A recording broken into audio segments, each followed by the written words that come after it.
Matapos mabusog ang ating mga mata sa mga magagandang tanawin at mga makasaysayang pook dito sa Kawit, naku malamang pati mga tiyan natin naghahanap na rin ng masasarap na pagkain na dito lang matitikman at matatagpuan sa Kawit, Cavite.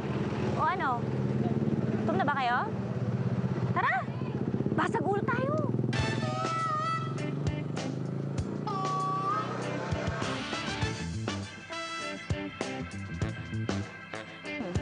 Oh, ito ang basag ulo. Lumpiang prito ito. 'Di ba? Akala nyo kung ano na naman, ano?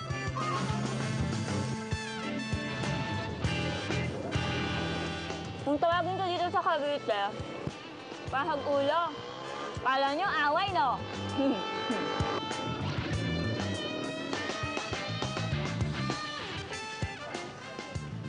Tagtarin? Ate, ano yung tagtarin? Bopis na may sabaw. Oo, kaiba na naman yun, ah. Gopit? Gopit? Tawag sa Cavite. Sa Manila, bopis. Dito sa Cavite, tagtarin.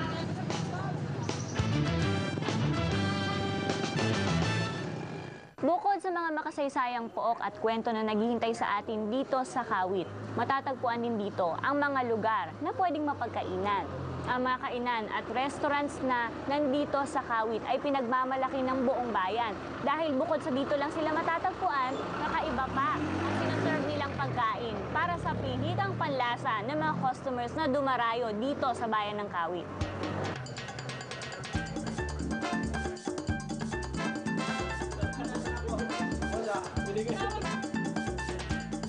Ate, pabili nga po ng chinchaw. Yes, here's my chinchaw. Oh, ano? Akala nyo Chinese food? Mali kayo. Dito sa Cavite, ang tawag dito chinchaw. Pero sa Manila, sago.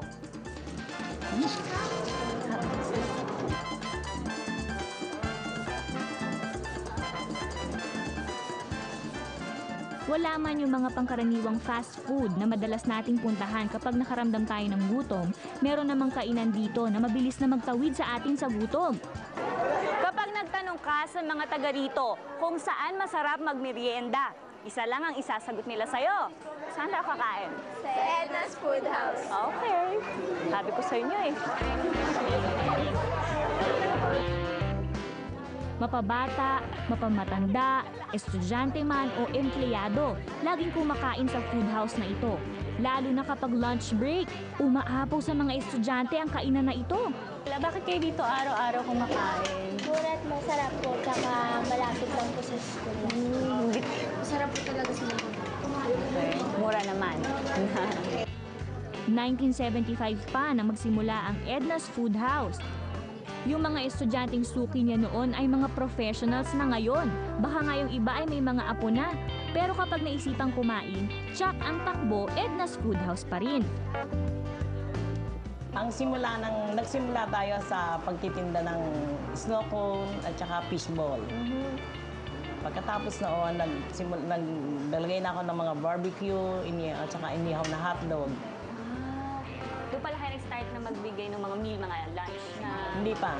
Hindi pa. Mga barbecue pala. Barbecue. Merienda pa rin talaga. Merienda lang, mga sandwiches lang. Yan. Saka mga pansit, spaghetti. Opo. Pagkatapos noon, naglagay na kami ng lunch. Opo. Kailangan malinis ang pagkain.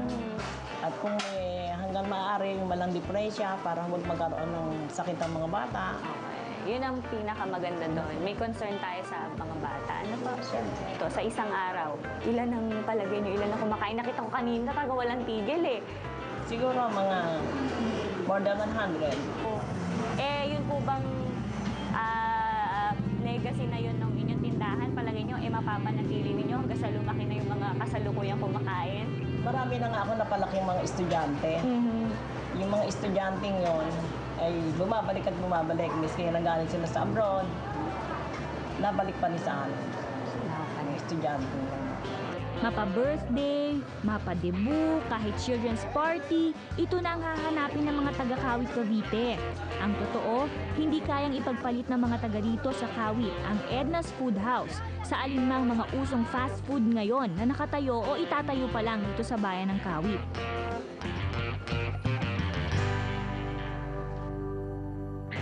Isa pang kainan ng paboritong pasyalan at dayuhin ng mga taga rito at mga taga-ibang bayan ng Cavite, ang Hidden Tapsihan. Hidden, pero laging pinupuntahan. Bakit kaya? Tara!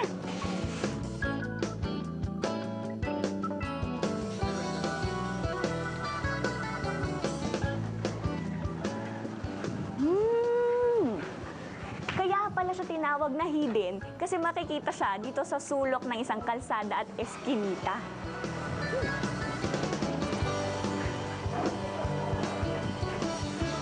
Hidden Tapsihan. Pero gaya nga ng sinasabi ng marami, no eating place can remain hidden from the persistent food lover. In short, walang hidden sa taong ang gusto ay masasarap na pagkain, kahit na hidden pa siya. Ang masarap niyang tapa or beef jerky ang laging hinahanap-hanap ng mga taga-Kawit.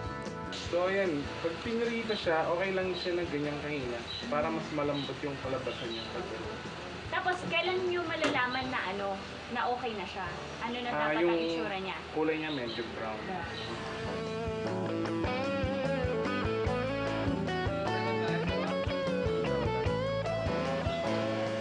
Bango! Nagugutom na ako! Ayan, ready na yung tapa. Hahanguin na natin. Excited na. Gutom na eh. James. Ayan.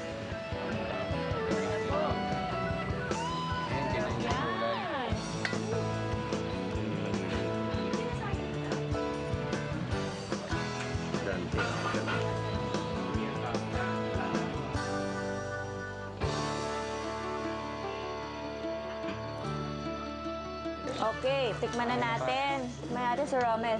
Sabi nyo, ito is a must. Okay? Para sa So, lagyan natin siya. Gamitin natin ang... Uy, may sili. Maanghang. Tikman nga natin. Tikman. Damihan natin si suka. Nga. Sarap ng suka. Yan yung pinupuntahan dito. Ito, no? Suka po, no? At syempre yung tapa. Kasi yung timpla naman ng tapa, I'm sure. Secret nyo rin talaga yun. Ang sarap-sarap. Naku, pumunta kayo dito para matikman nyo to. Itinayo noong 1991 ni Mrs. Zenaida Graida na isa lamang maliit na kainan dito sa Barangay Wakas sa may Tomas Mascardo Street. Mula noon, ang Hidden Tapsihan ay naging paborito ng hideout ng mga mahihilig kumain. Tsaka yung mga, hindi lang taga Cavite, mga taga Alabang, taga Parañaque, Las Piñas, nakakarating dito. Minsan nga, pag may nakikilala ako, sasabihin ng, taga saan ka? Sabihin ko, taga Cavite ako. Saan sa Cavite? Kawit. Tapos tatanungin nila, saan yun? Ang napupuntahan ko lang dun sa Cavite, Hidden Tapsi eh. Yung tago. Sasabihin ko, sa amin nga yun. Bakit po hidden? Parang ayaw nyo naman magpakita sa mga tao. Yun nga kasi dahil yung location namin. Hindi kasi talaga Oo, residential siya. Tapos, actually, hindi naman talaga nagplano na magtayo ng tapsihan dito. It's just, tinutulungan lang ng mother ko yung para may extra income yung family. Tapos yun, until naging sikat na yung tindahan. So, nandun na kami, pinanindigan na namin. tinuloy-tuloy. Para naman dun sa mga hindi pa po nakakapunta dito, paano naman yung mga pwede nyo i-offer sa kanila? Paano natin sila iimbitahin na pumunta dito? Pagkain namin, try nyo. Tapos yung sikat namin na suka. Tsaka, Masarap yun, siya natikman mo. talaga. Tsaka yung mga iba pa naming variety ng food na dinadayo ng mga taga-ibang lugar, kahit taga-ibang lugar. Balak nyo ba po ba magdagdag ng branches, kunwari sa Manila? Oo, may plan kami for expansion. Gusto namin lumabas na Manila. Ay, maganda yan. Ganun.